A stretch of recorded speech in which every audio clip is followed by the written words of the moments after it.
Olá! Hoje o nosso papo é sobre maçonaria. Mas olha, não daquele jeito que todo mundo pensa como uma sociedade secreta. A gente vai focar em uma coisa só, a cerimônia de iniciação. O que será que tem nesse momento que o torna tão definitivo, tão permanente? É isso que a gente vai desvendar. E para a gente começar a pensar sobre isso, olha só que interessante essa frase. No final da vida, perguntaram para o cardeal Newman qual foi o dia mais importante para ele. E ele não disse, o dia em que virei cardeal. Não? Ele disse o dia em que fui batizado. Pensa nisso.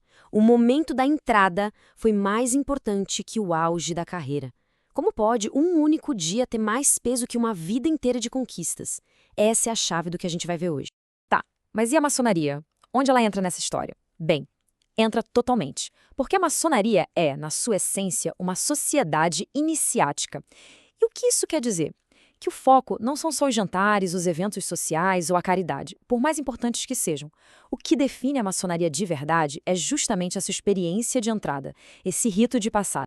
E sabe o que é curioso? Grupos que têm esses rituais de iniciação fortes, eles costumam durar muito mais tempo. Por quê?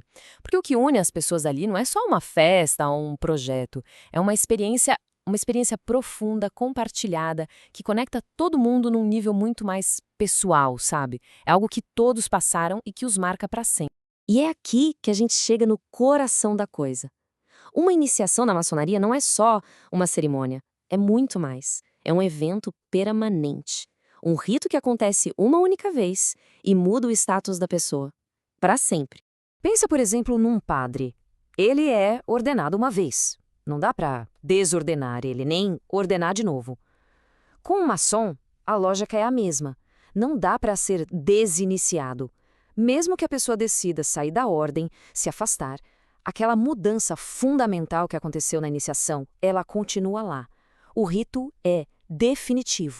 Ok, mas o que faz um ritual desse ser válido? Não é só seguir um roteiro, né? Para que essa iniciação seja considerada real, permanente, existem algumas condições, regras bem específicas que precisam ser seguidas à risca. É como em outros rituais importantes que a gente conhece. A comparação com o batismo ajuda muito a entender. Para um batismo ser válido, tem que ter a intenção, as palavras certas, a água. Na iniciação maçônica, é a mesma coisa.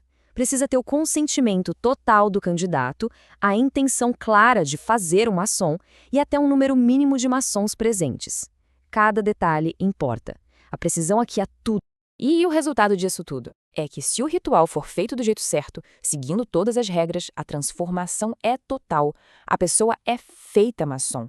E esse novo estado é para sempre. Simplesmente não tem como voltar atrás.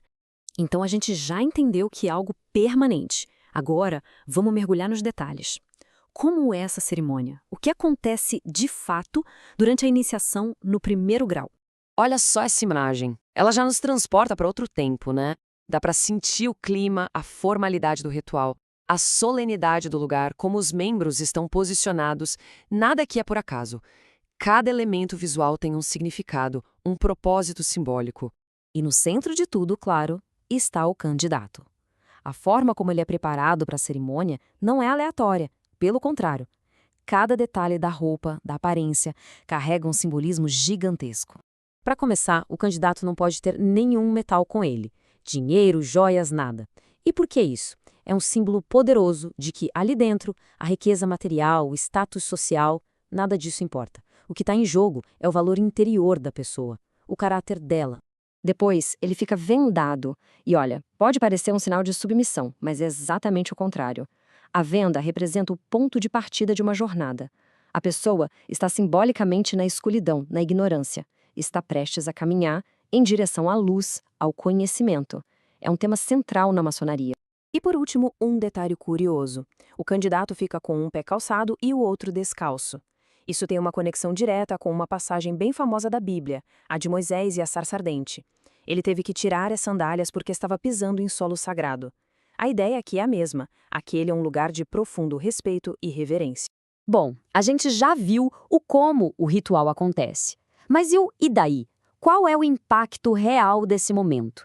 Como é que essa semente, uma vez que é plantada, cresce e afeta o resto da vida de alguém? Muita gente diz que a iniciação maçônica é uma jornada. É uma frase bonita e faz sentido. Mas a fonte que a gente está analisando aqui traz uma visão um pouquinho diferente e que faz toda a diferença. E a diferença é essa: a iniciação não é a jornada em si, ela é o portão de entrada. É a mudança de estado, a transformação que permite que a jornada comece. É o que qualifica a pessoa para começar o caminho do autoconhecimento dentro da maçonaria. Isso muda tudo, né? A pessoa não se inicia, ela é iniciada. Ela recebe essa transformação. O único papel ativo dela no processo é consentir, é dizer, sim, eu quero por minha livre e espontânea vontade. Isso mostra como o rito é algo que vem de fora e transforma por dentro. Aí surge uma dúvida bem razoável. Tá, se é permanente e a pessoa que é iniciada e depois de um tempo sai da ordem, deixa de participar? A iniciação dela ainda vale alguma coisa? A parábola do semeador é uma metáfora perfeita para isso. Pensa que a iniciação é a semente. Essa semente pode cair num solo ruim, pedregoso, e não crescer, não virar uma árvore. Mas a semente foi plantada, ela está lá. E não tem como desplantar. Ela existe dentro daquela pessoa mesmo que não tenha florescido. E talvez a gente só entenda a dimensão real disso com o tempo. Muitos maçons com décadas de experiência dizem que só depois de uns 20 anos, olhando para trás, é que eles realmente entenderam o tamanho do impacto que aquele único dia teve na vida inteira deles. E para a gente fechar, essa frase do Robert Anton Wilson resume tudo de forma brilhante. Uma verdadeira iniciação nunca termina.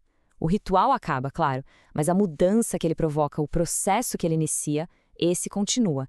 E fica a reflexão, né? Se um único momento pode plantar uma semente que dura para sempre, o que isso nos diz sobre quem somos e sobre como a gente se transforma ao longo da vida?